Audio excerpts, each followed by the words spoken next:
ओम शांति। आज प्यारे मीठे बाबा की मुरली मंथन की डेट है 16 अक्टूबर 2024। तो आज वो दिन आ गया है जब भगवान धरा पर आए हैं। आज शिव बाबा माउंट आबू मधुबन में आबू रोड में एक साकार तन के द्वारा मुरली सुनाने आए हैं। शाम 6:30 से 8 बजे तक का समय है। पीस ऑफ माइंड चैनल पे आप अवेकनिंग भी चैनल है अवेयरनेस का, उस पर भी आप बाबा को सुन सकते हैं। दादी के तन में भगवान किस तरह से आकर ये ज्ञान मुरली चलाते हैं, अव्यक्त मुरली। आज वो दिन है क्योंकि 6 महीने का बाबा रेस्ट देते हैं।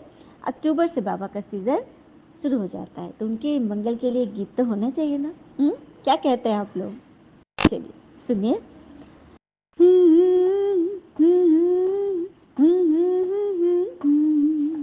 ला ला ला ला ला ला ला ला ला ला ला ला हे सखियाओ मिलजुल गाओ मंगल बेला आई रे। अंगना में गूंजे शिव की बोली सब मिल गाओ बधाई रे। टकटकी निहारो रे, टकटकी निहारो में राह तकू तेरी, रास्ता सवारो में बाट जहू तेरी। रिश्ता सच्चा है तेरा मेरा, फिर भी क्यों डर जाए मन ये मेरा। नैन मेरे राहत के ओ अब आजा बाबा तू ना कर देरी।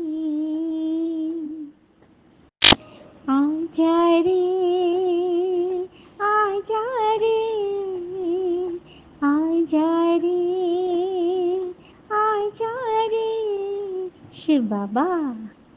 तो भगवान आएंगे, कहा था ना, भगवान आएंगे मेरी झोपड़ी में। ठीक है, तो बाबा आज आ रहे हैं। तो बाबा की आज की वाणी हम सुनते हैं, साकार वाणी। बाबा कहते हैं, मीठे बच्चे तो माता पिता के सम्मुख आए हो। आ गए ना सभी? मंथन सुनने सभी बैठ गए ना, ध्यान से एकाग्रचित होकर, ईश्वर को हाजिर नाजिर जानकर। तो अपार सुख पाने बाबा तुम्हें घनेरे दुखों से निकाल घनेरे सुखों में ले जाते हैं। कहाँ से बाबा ने हमें निकाला? घनेरे दुखों से। किस चीज़ का दुख था पता है? अपने विचारों का ही दुख होता है, और उस विचार से ही हम सम्मान पाते हैं और अपमान होता है। ठीक है, तो उससे निकाल कर बाबा हमें घनेरे सुखों में ले जाते हैं। प्रश्न है, एक बाबा ही रिजर्व में रहते, पुनर्जन्म नहीं लेते, क्यों? रिजर्व कोटा में रहते हैं, परम धाम में नीचे नहीं आते, क्यों? क्योंकि कोई तो तुम्हें तमोप्रधान से सतोप्रधान बनाने वाला चाहिए। अगर बाबा भी पुनर्जन्म में आए तो तुमको काले से गोरा कौन बनाए? इसीलिए बाबा रिजर्व में रहता है। पतित पावन है ना बाबा, पतितों को पावन बनाने वाला। वो भी अगर धरती पर आ जाए और इस प्रकृति के तत्व से उनका भी विकारी शरीर बन जाए, पतित शरीर बन जाए, तो फिर पतित पावन कहाँ आएंगे? कौन रहेंगे और कौन बनाएंगे हमें, है ना? इसीलिए बाबा रिजर्व कोटा में रहते हैं। हमें काले से गोरा बनाने के लिए उनको आना पड़ता है। कल्प में सिर्फ एक बार 5000 वर्ष पर भगवान आते हैं। और वो टाइम पीरियड कब पूरा हुआ पता है? 1937 में वो टाइम पूरा हो गया 5000 का, और बाबा आ गए। इस संस्था के फाउंडर लेखराज दादा के तन में शिव बाबा, आपके भोले बाबा, महादेव, विश्वनाथ, पशुपतिनाथ, बबुलनाथ, त्र्यंबकेश्वर, रामेश्वर, गोपेश्वर, मुक्तेश्वर, पाप कटेश्वर, जितना भी नाम कह लो, वो आ चुके हैं। आश्चर्य हो रहा है ना कि भगवान आगे हमें 88 वर्ष हो गए नहीं जाने अभी तक। तो कोई दिक्कत नहीं है, जब जागो तब सवेरा। भगवान को जान लो, पहचान लो, मान लो, फिर उनकी प्राप्तियों से भरपूर हो जाओ। तो बस यही बात है। प्रश्न है, देवताएं सदा सुखी क्यों रहते हैं? नाइस क्वेश्चन बाबा का। क्यों सुखी रहते हैं? उत्तर, क्योंकि पवित्र हैं। पवित्रता के कारण उनकी चलन सुधरी हुई है, और जहाँ पवित्रता है वहाँ सुख शांति तो है ही। जानकी दादी क्या कहती थी पता है? मेरे तो सिर्फ 2 ही बच्चे हैं, सुख और शांति, क्योंकि उन्होंने पवित्रता को अपना लिया। तो सुख शांति अपने आप पैदा हो गई। है ना। ओम शांति। मीठे मीठे सिकिले दे बच्चों प्रति रूहानी पिता बैठ समझा रहे हैं, क्योंकि वह पिता भी है, माता पिता भी है। तुम गाते हो ना, तो माता पिता हम बालक तेरे, तेरी कृपा से सुख घनेरे, सब पुकारते रहते हैं, लेकिन किसको पुकारते हैं? पुकार जा कहाँ रही है ये नहीं पता किसी को। पुकार तो रहे परमपिता परमात्मा को, लेकिन उनका परिचय नहीं है। उनको ये नहीं पता कि उनकी कृपा से सुख घनेरे कब मिलते हैं और कैसे मिलते हैं। सुख घनेरे किसको कहा जाता है ये भी नहीं जानते। अभी तुम यहाँ सामने बैठे हो, जानते हो हम यहाँ कितने दुख घनेरे हुए थे, तभी तो यहाँ आए हैं। यह है ही दुख धाम, स्वर्ग है सुख धाम। किसकी बुद्धि में भी नहीं आएगा ना कि हम 21 जन्म स्वर्ग में बहुत सुखी रहते थे, हम ही देवी देवता थे। किसी ने कभी सोचा था क्या स्वप्न में भी? तो स्टूडेंट को तो सदैव सजग रहना चाहिए, सदैव याद रखना चाहिए। और स्टूडेंट का चरित्र कैसा होना चाहिए, आइए एक कथा से सुनते हैं। एक राज्य में, राजा का राज्य था, तो उस राज्य में एक व्यक्ति और उसकी पत्नी रहते थे। पत्नी गर्भवती थी, तो एक दिन पत्नी ने कहा कि मुझे आम खाने की बहुत मतलब पिपासा हो रही है, मुझे बहुत मन कर रहा खाने का। पति बहुत मानता था पत्नी को, सोचा कि अब क्या करूं। तो उसे पता लगाया, तो पता चला कि कहीं दूर गांव में वहाँ पे आम का पेड़ है, सालों भर वहाँ आम लगता है। अब वहाँ जाए कैसे? बड़े बड़े, जब वहाँ जाके देखा तो बड़े बड़े एकदम दीवार बने हुए, बाउंड्री वॉल है, और एकदम जाना बड़ा मुश्किल है। तो उसको याद है, अरे मुझे तो एक सिद्धि मिला था एक साधु से। तो ये सिद्धि यह थी कि अगर वो कहीं दूर बैठ कर भी मतलब किसी चीज़ पर उसका जाप कर ले, सिद्धि कर ले, और उस पर निशाना करके तीर छोड़ दे, तो वो फल को लेकर के आ जाएगा, मतलब वो उसको प्राप्त हो जाएगा। तो उसने वही किया। फिर बाहर बैठ के बागीचे के बाहर से ही उसे तीर साधा, मंत्र जाप करके आम तीर आम लेकर आ गया। उससे जाके पत्नी को दिया। पत्नी को तो बहुत आम स्वादिष्ट लगा, बहुत खुश, बोली मुझे रोज आम चाहिए। अब ये क्या करे, अब रोज ही लाने लगा। धीरे धीरे मालिक को अंदाजा होने लगा कोई ना आ रहा ना जा रहा, लेकिन आम कम होते जा रहे हैं। एक दिन उसने देख ही लिया कि कोई व्यक्ति है बाहर, वो ऐसा कर रहा है। उसने उसको पकड़ लिया, लेके गया राजा के पास कि राजन, मेरा आम इस व्यक्ति ने चुराया है, हर दिन मेरा सोने जैसा आम चोरी हो गया। राजा बड़ा क्रुद्ध हुआ, बोला तुमने आम चुराया, चोरी की, तुम्हें पता है चोरी का क्या दंड है? तो बोलता है कि महाराज अब जो भी दंड है, मैंने तो गलती की है, तो सजा दीजिए, तो तुम्हें सूली पर लटका दिया जाएगा। तो बोला कि सो ठीक है, जो आ गया, लेकिन सूली पर लटकने के बाद तो मेरे पास जो विद्या है वो खत्म हो जाएगी, तो वो विद्या आप सीख लीजिए। राजा बोला क्या कहते हो? जो मंत्री था वो थोड़ा समझदार था, वो बोला कि नहीं, ये बात तो पति की कह रहा है कि इसके पास जो विद्या है कि बिना गए ही मंत्र साध करके वो उस चीज को प्राप्त कर लेना, ये बड़ी कला है। तो मंत्री ने बोला राजा जी आप सीख लीजिए, अच्छी बात है। तो बोला ठीक है। राजा ऊंचे सिंहासन पर बैठे हुए हैं और वो नीचे दरी पर, और वो यहाँ से बोल रहा है, राजा को कुछ पल्ले ही नहीं पड़ रहा है। बहुत देर तक हुआ, तो राजा बोला क्या बोलो, मुझे कुछ सुनाई नहीं दे रहा है, तुम झूठ बोल रहे हो, तुम्हारे पास तुम्हें कोई कला पता नहीं है।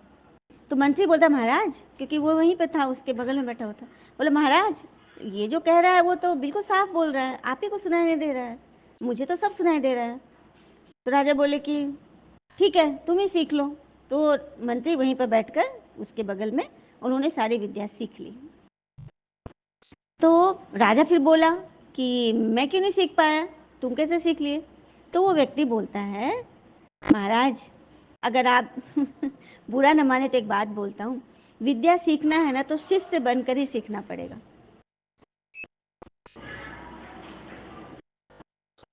क्योंकि जब तक विद्यार्थी नहीं बनेंगे, झुकेंगे नहीं, तब तक अंदर ज्ञान नहीं जाएगा। तो बस इतनी सी बात जानने, सीखने व समझने की है कि अपने जीवन को इस स्वरूप में ढालना है कि हम अपने आप को आगे बढ़ाएं। तो जीवन के विकास के लिए विनम्रता बहुत जरूरी है, क्योंकि अभिमानी व्यक्ति अपूर्णता को ही पूर्ण मान लेता है और अपरिपक्वता को ही परिपक्व समझ बैठता है। और जो ज्ञानी व्यक्ति होता है सच्चे में, उन्हें हमेशा लगता है कि वो तो अभी अपूर्ण है, अधूरे हैं। क्योंकि अगर अभिमान हो गया ना तो हमारे में जिज्ञासा, प्रवृत्ति, चिंतनशीलता, क्रियाशीलता सब शिथिल हो जाती है। तो ये गुण सक्रिय तभी होंगे जब हम विनम्र होकर सीखने की कोशिश करेंगे कि हमें क्या सीखना है, तभी तो हम कुछ जानेंगे। और विनम्र व्यक्ति ना अनुमोदक होता है और अभिमानी व्यक्ति आलोचक। बस यही बात समझनी है कि किस तरह से हम विनम्रता देवता की तरह अपनी चलन को सुधारेंगे, जिससे हम सदा सुखी रहेंगे। तो सीखने के लिए शिष्य बनना पड़ेगा, है ना। फिर आगे बाबा कह रहे हैं, तुम बच्चों को अब याद आई है ना, कल की तो बात थी, तुम पवित्र थे तो अथाह सुख शांति सब कुछ था। अब फिर तुमको ये लक्ष्मी नारायण बनना है। इसमें पहली मुख्य बात है संपूर्ण निर्विकारी बनना। तो संपूर्ण निर्विकारी बनोगे तभी तो फिर दैवी स्वराज में पहुंचोगे। योग बल से तुम कितने पवित्र ब्यूटीफुल बन जाते हो। यह मुसाफिर तो एवर गोरा है, कौन? स्वयं भगवान, क्योंकि वो तो सांवरा बनता ही नहीं। जो तुमको सांवरे से आकर गोरा बनाते हैं, वहाँ नेचुरल ब्यूटी होती है, खूबसूरत बनाने की दरकार ही नहीं होती। देवताओं को तो नेचुरल ब्यूटी होती है, यहाँ तो देखिए आर्टिफिशियल ब्यूटी किस तरह से, मतलब कितना कमाई हो रही है उनकी, है ना। और तुम बच्चे जानते हो कैसे बाबा हमको एकदम हल्का बनाकर साथ ले जाते हैं, क्योंकि हमारा बुढ़िया भी सब बहुत भारी है ना मन का। इतने सारे संकल्प विकल्प हलचल की बात मत पूछो। और नई दुनिया में जाना है तो माथा हल्का करके ही जाना होगा ना। तन हल्का, मन हल्का, सब कुछ हल्का। और इसी वजह से बाबा कह रहे कि तुमको अब कितना उच्च महात्मा बना रहा हूँ। महात्मा देवता बिगड़ कोई होते नहीं, यहाँ तो अनेकों को महात्मा कहते रहते, परंतु महात्मा कहा जाता है महान आत्मा को। रामराज कहाँ ही जाता है स्वर्ग को, जहाँ रावण राज है ही नहीं। तो विकार का सवाल ही नहीं उठता। इसलिए उसको कहा जाता है संपूर्ण निर्विकारी। जितना संपूर्ण बनेंगे उतना बहुत समय सुख पाएंगे। अपूर्ण तो इतना सुख पा न सके, क्योंकि अपूर्ण के अंदर क्या होता है ना, उनके अंदर अभिमान भरा होता है। छोटी सी कथा और सुन लें। एक बार दो दोस्त थे, उसमें एक को बहुत ज्यादा अभिमान था। एक दिन दोनों नदी में स्नान करने गए। तो पहला दोस्त जो था वो नदी में स्नान किया और अंजलि में जल लेकर कहने लगा कि मैं जल का सागर हूँ, मैं, मेरे पास अथाह जल है, सारे संसार का जागल सागर मेरे मन के गागर में है, मैं जल का देवता हूँ। मतलब पूरा अपना बोले जा रहा है, मेरे पास अपार धन है, अपार जल है, मना संपदा है, अपार जल की सारे संसाधन मेरे पास है। तो दूसरा व्यक्ति बोला, दोस्त उसका, कि क्या तुम कह रहे हो, मुट्ठी में चुल्लू में मुश्किल से 4 बूंद जल होंगे, तुम कह रहे हो कि मैं जल का सागर हूँ, मैं जल का देवता हूँ, मैं अपार जल का स्वामी हूँ। तो बोलता है कि सो यही तो मैं तुम्हें समझाना चाह रहा हूँ कि तुम्हारी बुद्धि में बस ज्ञान के सिर्फ 4 बूंद है, और तुम कहते फिरते हो कि मैं एकदम पक्का ज्ञानी हूँ, मैं पक्का एकदम ज्ञान सागर बन गया हूँ, मेरे जैसा कोई नहीं है। हाँ, जबकि मात्र 4 बूंद है। तो तुम क्यों इतने अहंकारी हो? तो समझा किस तरह से हमें अपने आप को विनम्र बनाना, क्योंकि विनम्रता से ही हम आगे बढ़ सकते। कहते हैं ना, विद्या ददाति विनयम, विद्या सही विद्या हमें विनम्रता सिखाती है। तो फूल को हम नमस्कार क्यों करते हैं? सच्चे सच्चे फूल, खिले हुए फूल को क्यों चढ़ाते हैं? क्योंकि पता है कि ये भगवान को पसंद है। तो ताजा फूल, बढ़िया फूल बनना है तो विनम्रता धारण कीजिए। और ये भी पता है ना कि माला हम किसकी फेरते हैं? देवताओं की माला फेरते हैं।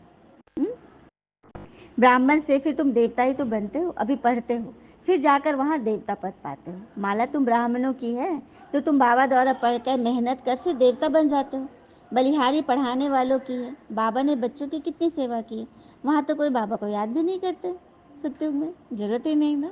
अभी तुम ब्राह्मण बच्चों को ही पास्ट प्रेजेंट फ्यूचर का ज्ञान मिलता है, और कोई को भी ज्ञान नहीं मिलता। तुम बहुत बहुत बहुत भाग्यशाली हो, परंतु माया फिर भुला देती है। तुमको कोई या बाबा नहीं पढ़ाते, ये ब्रह्मा बाबा नहीं पढ़ाते, वो तो मनुष्य है, वो भी पढ़ रहे हैं। ये तो सबसे लास्ट में था, सबसे नंबर 1 पतित वही, फिर नंबर 1 पावन बनते, कितना सुखी हो जाते हैं ना। तो एम ऑब्जेक्ट तुम्हारे सामने खड़ी है, बाबा तुमको कितना ऊंच बनाते हैं। आयुष्मान भव, पुत्रवान भव, ये भी ड्रामा में नूंद है। बाबा कहते मैं अगर आशीर्वाद दूं तो फिर मैं तो सबको देता रहूंगा। मैं तो तुम बच्चों को पढ़ाने आता हूँ, पढ़ाई से ही तुम्हें सब आशीर्वाद मिल जाती। अच्छा, मीठे मीठे बच्चों प्रति भगवान की नमस्ते, हम बच्चों के भी प्यारे बाबा को नमस्ते। धारणा के लिए मुख्य सार, पहली पॉइंट, जैसे बाबा परफेक्ट है ऐसे स्वयं को परफेक्ट बनाना है। पवित्रता को धारण कर अपनी चलन सुधारनी है, सच्चे सुख शांति का अनुभव करना है। दूसरी पॉइंट, सृष्टि के आदि मध्य अंत का ज्ञान बुद्धि में रख ब्राह्मण से देवता बनाने की सेवा करनी है। सृष्टि के आदि मध्य अंत का ज्ञान बुद्धि में रख ब्राह्मण से देवता बनाने की सेवा करनी है। अपने ऊंचे भाग्य को कभी भूलना नहीं है। वरदान है बाबा का। धारणा स्वरूप द्वारा सेवा करके खुशी का प्रत्यक्ष फल प्राप्त करने वाले सच्चे सेवाधारी भव। धारणा स्वरूप द्वारा सेवा करके खुशी का प्रत्यक्ष फल प्राप्त करने वाले सच्चे सेवाधारी बनते हैं। तो सेवा को उमंग रखना बहुत अच्छा है, लेकिन अगर सर्कमस्टांस परिस्थिति अनुसार सेवा का चांस आपको नहीं मिलता तो अपनी अवस्था गिरावट व हलचल में न आए। अगर ज्ञान सुनाने का चांस नहीं मिलता है, लेकिन अगर आप अपनी धारणा स्वरूप का प्रभाव डालते हो तो सेवा की मार्क्स जमा हो जाती है। धारणा स्वरूप बच्चे ही सच्चे सेवाधारी हैं। तो आज की कहानी पूरी धारणा स्वरूप ही थी, दो कहानी थी। किस तरह से हमें सिर्फ अभिमान पर था। लोगों को ज्ञान का अभिमान होता है, लेकिन अभिमान का ज्ञान नहीं होता है। उससे बचें, क्योंकि वो बहुत बहुत बहुत सूक्ष्म रूप से हमें परेशान करती है, हमारे सारे मार्क्स लूट लेती है। और सेवा की मार्क्स जमा ही होती है धारणा स्वरूप बनने से। धारणा स्वरूप बच्चे ही सच्चे सेवाधारी, उन्हें सर्व की दुआएं और सेवा के रिटर्न में प्रत्यक्ष फल खुशी की अनुभूति होती है। स्लोगन, सच्चे दिल से दाता विधाता वरदाता को राजी कर लो तो रूहानी मौज में रहेंगे। सच्चे दिल से दाता विधाता वरदाता को राजी कर लो तो रूहानी मौज में रहेंगे। तो चलिए, सबको बाबा मिलन की बहुत बहुत बहुत दिल से बधाई। सभी जरूर पीस ऑफ माइंड चैनल खोलेंगे और लिंक भी जाता है, ग्रुप में भी जाती है, तो उसको जरूर देखेंगे। 6:30 से 7:30 8 बजे तक बाबा की वाणी सुनेंगे, अव्यक्त वाणी, कि बाबा ने आज हम बच्चों के लिए क्या संदेश लाए हैं। अच्छा, ओम शांति। शुक्र मीठे बाबा, बाबा के प्यारे प्यारे बच्चे, आप सबका जीवन सदैव सुख शांति समृद्धि सफलता से भरपूर हो और भरपूर रहे। ओम शांति। शुक्रिया बाबा।